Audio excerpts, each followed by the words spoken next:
Salut à tous, c'est Lunaris. Aujourd'hui, le test de l'Harley Davidson Electra Glide de 1999. Allez, c'est parti!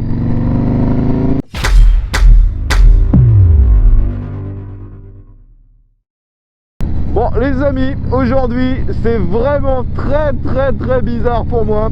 Vous le savez probablement si vous suivez ma chaîne, j'ai déjà testé différentes Harley Davidson, mais elles étaient toutes dans la gamme Sportster. Aujourd'hui, j'arrive vraiment sur le porte-étendard de la marque, la grosse mémère, la Electra Glide. Je tiens à remercier Rookie, mon voisin, qui m'a prêté sa moto, alors que il sait très bien que je vais galérer pour la tester parce qu'elle n'est pas vraiment adaptée à mon gabarit. La machine est énorme. En plus là, vous voyez, il y a un guidon un peu type Apehanger qui est quand même vachement relevé. Et en plus, lui, il l'a modifié complètement pour lui. Et bien, vous l'aurez compris, il est plus grand que moi. Moi là, j'ai vraiment du mal à toucher par terre, alors que la moto est vachement basse en fait. Mais la selle est tellement large que c'est quand même difficile pour moi de maintenir l'équilibre quand je suis à faible vitesse ou quand je m'arrête.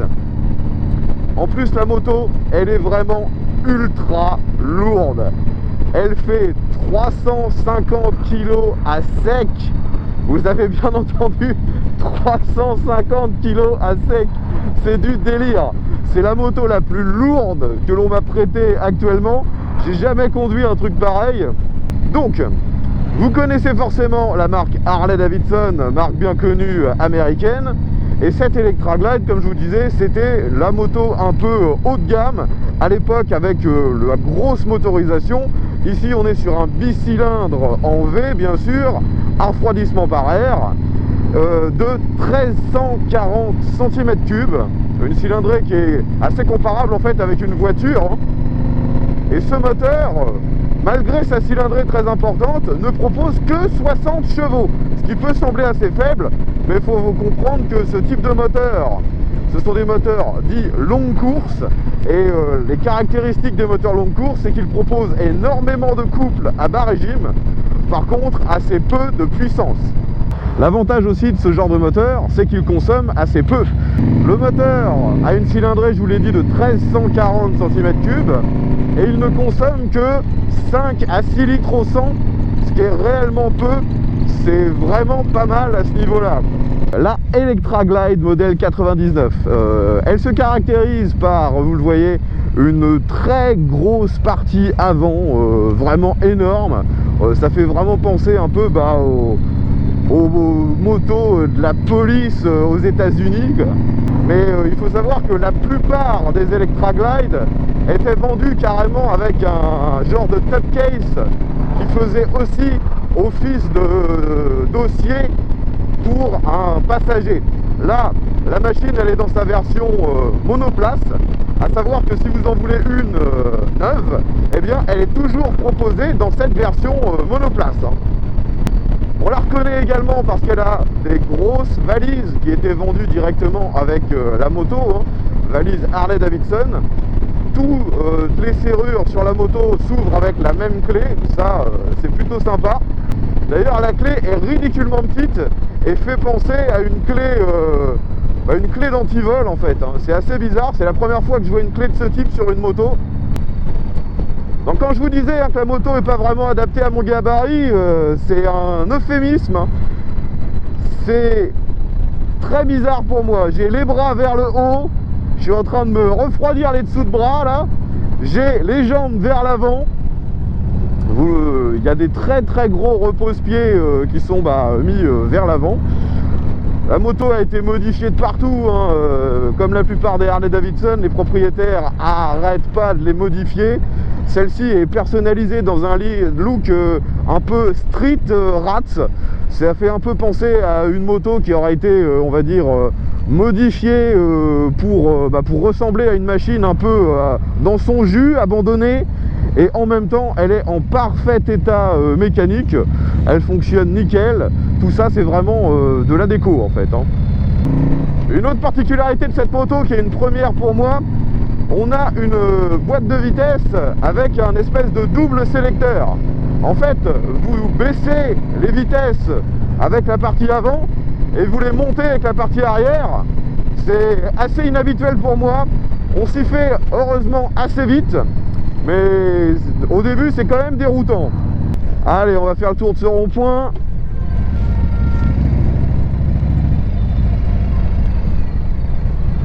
Oh là là là là, le tank! Ça n'a absolument rien de comparable avec la pan-européenne que j'ai testée sur les mêmes routes il y a quelques jours.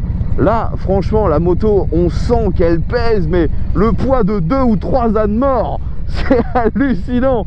J'ose à peine tourner, tellement je sais que je la rattraperai pas en fait. Hein. Si jamais il se passe une couille, je vais tout de suite me retrouver en galère. Alors, je vais m'arrêter ici. Oh, oh, oh, oh.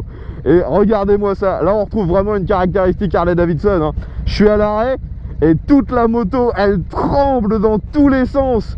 Le moteur, c'est un moteur à carburateur. Et là, vous voyez, son ralenti, il est à peine à 600 ou 700 tours. C'est extrêmement bas. Pendant que je suis ici, vous avez très certainement reconnu la route, je vais essayer de faire un 0 à 100. Et oui, Rookie, on va taper le 100 km/h avec ta Harley. Allez. Donc, je rappelle les caractéristiques. On est sur un moteur de 1340 cm3 en bicylindre, refroidissement par air, culbuté, donc un typique Harley-Davidson, hein, qui produit 60 chevaux pour 350 kg à vide. Donc, ça risque d'être assez bizarre. Là, si je l'avance, ça sera purement sur le couple, parce que la puissance, il y en a assez peu. Je signale que je repars et on est parti.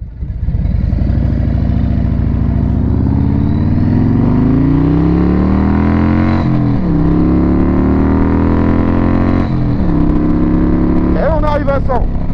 Maintenant on ralentit. Alors les freins, je vous assurais que ce genre d'exercice, ça fait un peu peur. Hein. Oh putain, la machine elle pèse énorme et elle freine que dalle. Je m'arrête. Donc c'est une Harley, donc le frein arrière c'est quasiment votre frein principal. Hein. Il freine quand même pas mal. Mais c'est... Putain, c'est chaud, hein. Ça fait peur. L'accélération, en fait, est plutôt pas mal hein, pour uniquement 60 chevaux. Ce qui montre bien que ce qui vous fait accélérer, c'est pas la puissance, hein, c'est bien le couple. La puissance, ça vous donne une bonne vitesse max. Donc, on va essayer de faire un demi-tour. Et je peux vous assurer que là, ça me fait peur. Il n'y a personne ici, c'est assez large, vous le voyez sur le bord. Je peux partir beaucoup plus loin si nécessaire. Je touche à peine sur le sol. Donc on va y aller tout cool. Je braque à fond. Alors déjà quand je braque à fond en fait je peux pas parce que j'ai pas les bras assez longs. Allez j'y vais tranquillement. Oh putain.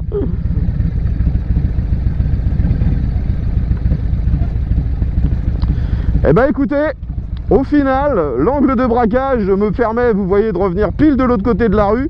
Je m'attendais à un truc bien pire que ça. C'est un tout petit peu moins bon qu'une panne européenne.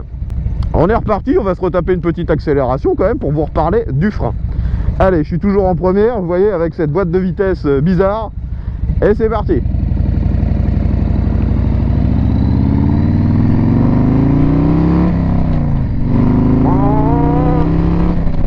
Ah, le bruit du moteur Harley, ça par contre c'est toujours autant une tuerie. Hein.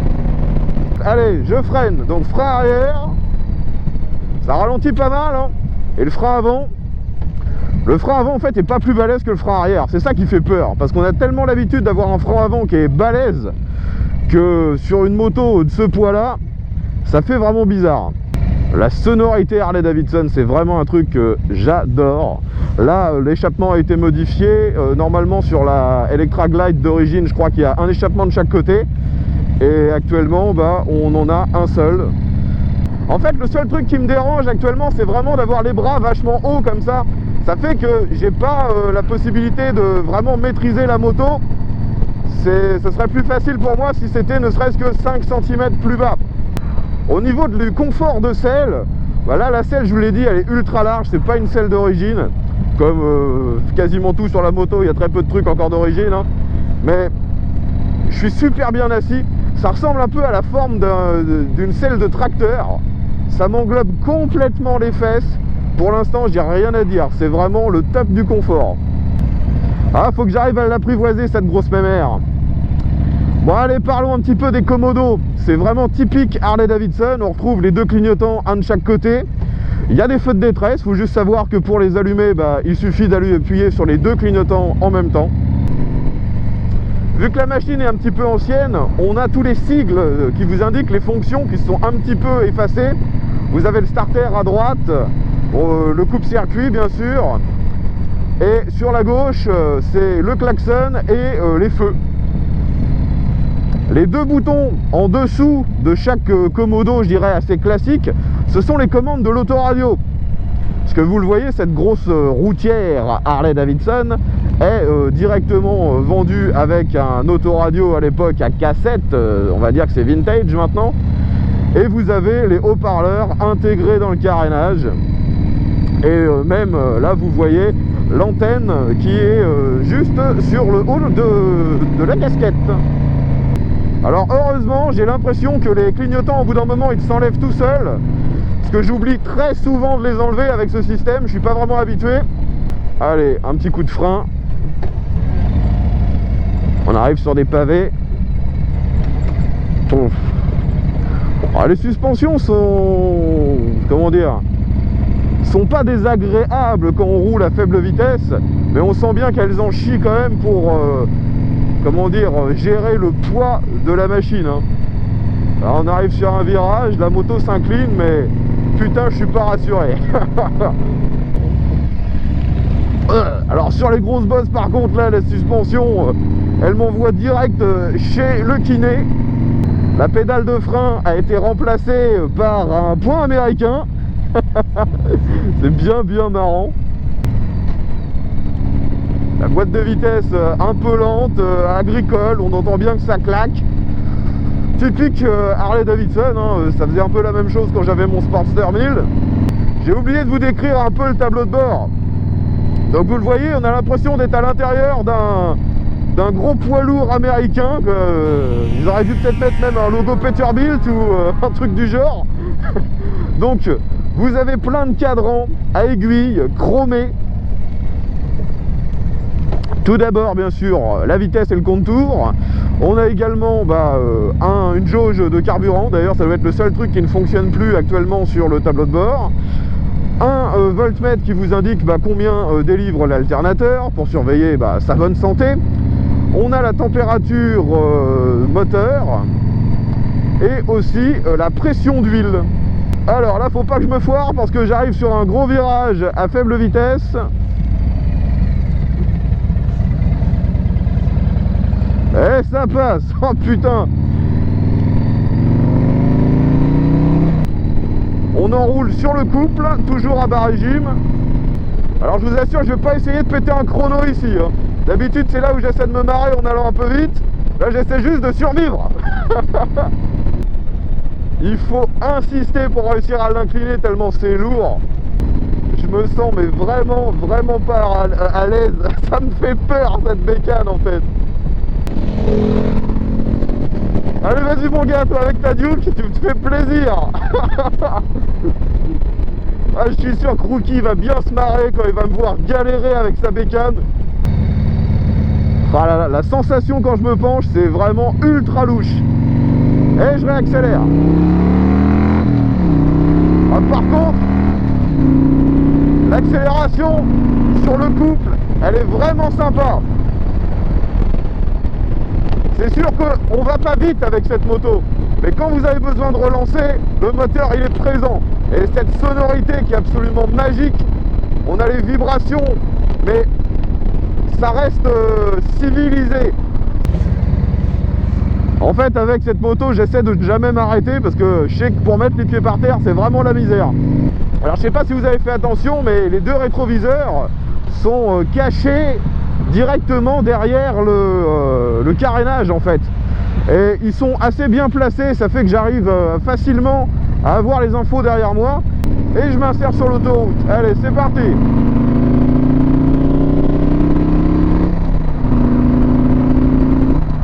Me voilà calé sur l'autoroute. Le problème en fait, c'est que j'ai assez peu de visibilité sur ce qui m'entoure quand j'essaie de tourner la tête, parce que je vois mes putains de bras qui sont 10 fois trop hauts. Donc là, je suis sur le rapport le plus élevé, je suis à 100 km/h, j'accélère à fond. 110, 120 et 130. Le problème en fait, c'est que arrivé à plus de 120, la moto, elle prend énormément le vent. Et donc elle commence à être difficile à tenir en fait. Donc je me sens obligé de ralentir et de redescendre à 100-110. Parce qu'au-delà de cette vitesse, j'ai l'impression que une grosse rafale de vent et je pourrais me viander d'un seul coup.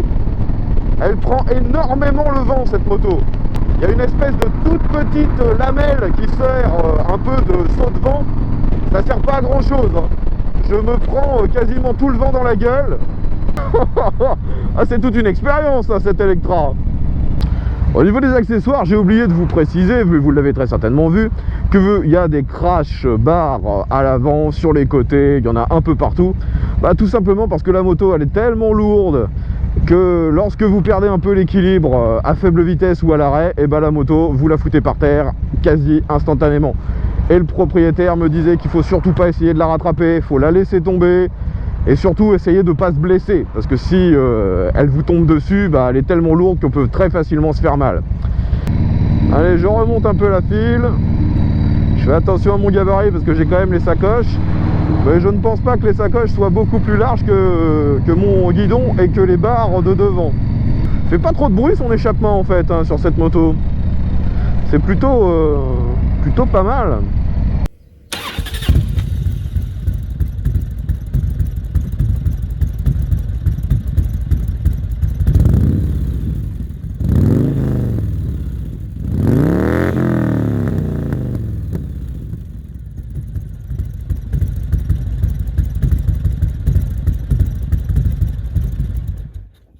Ça a la bonne sonorité Harley, mais en même temps ça ne réveille pas tout le voisinage dès que vous démarrez la moto. Faut juste anticiper sur le freinage, il fait pas si peur que ça hein.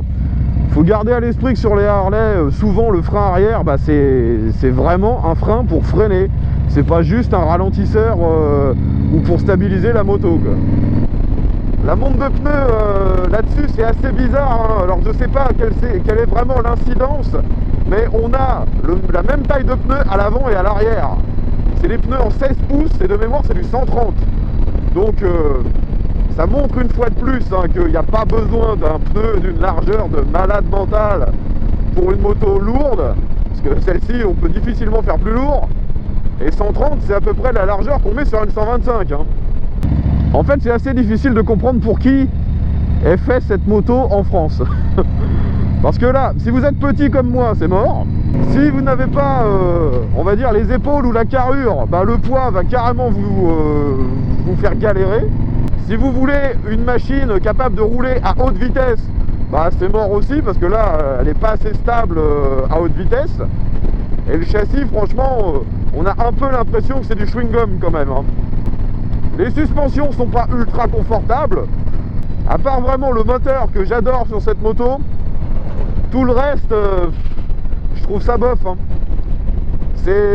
En fait, je pense clairement que quand on achète ce genre de moto, on achète le mythe qui va avec. On achète les contraintes. On sait que c'est pas la meilleure moto du monde, mais on la veut pour ce qu'elle représente.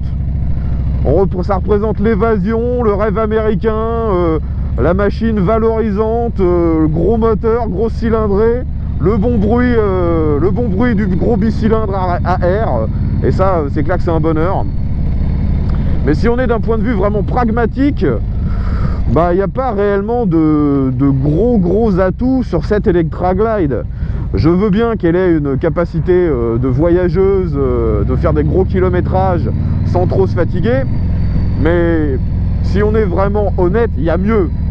Il y a mieux, et surtout si on remet ça par rapport au prix que la machine vaut. Cette moto, je vous l'ai dit, elle est de 99. elle vaut encore à la cote entre 10 et 15 000 euros. Donc oui, vous avez bien entendu, cette moto a 20 ans et elle cote encore entre 10 et 15 000 euros. Pourquoi? Parce que c'est une Harley, et déjà Harley, pour une raison qui échappe à tout le monde, c'est une marque qui voit ses motos d'occasion quasiment jamais décotées, ou très peu. Et aussi parce que c'est une moto qui, pour ceux qui sont fans d'Harley, est quand même assez recherchée. Donc les prix bougent pas.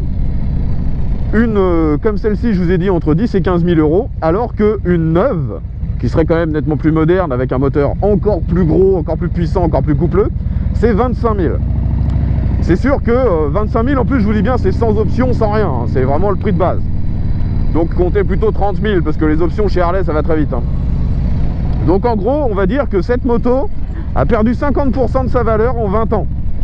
Ce qui est largement moins que n'importe quelle autre machine équivalente. Une BM qui aurait 20 ans et qui cotait le même prix à l'époque ne vaudrait plus que quelques milliers d'euros, entre 3 et 5 000.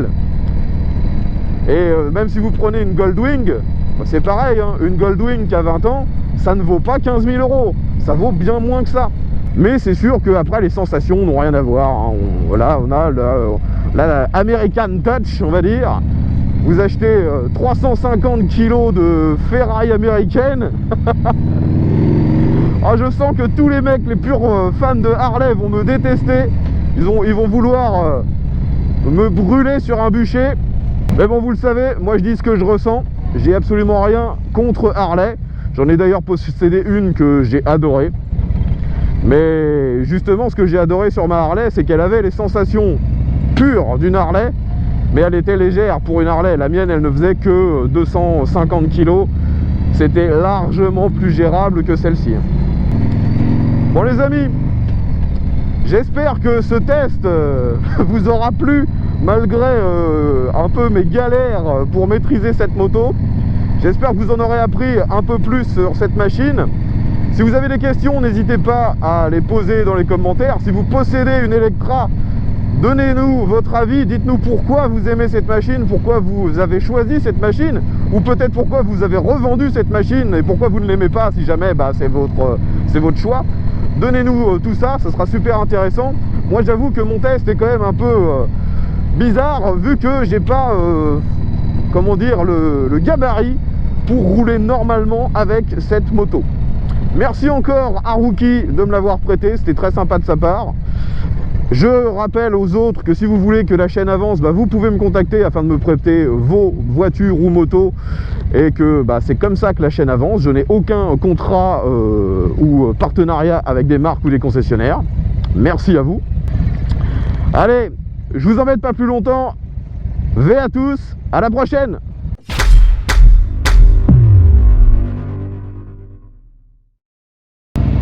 Il y a un très gros 6 bar qui a été fait sur mesure pour cette moto, avec en plus, option non négligeable, un petit décapsuleur Jack Daniels.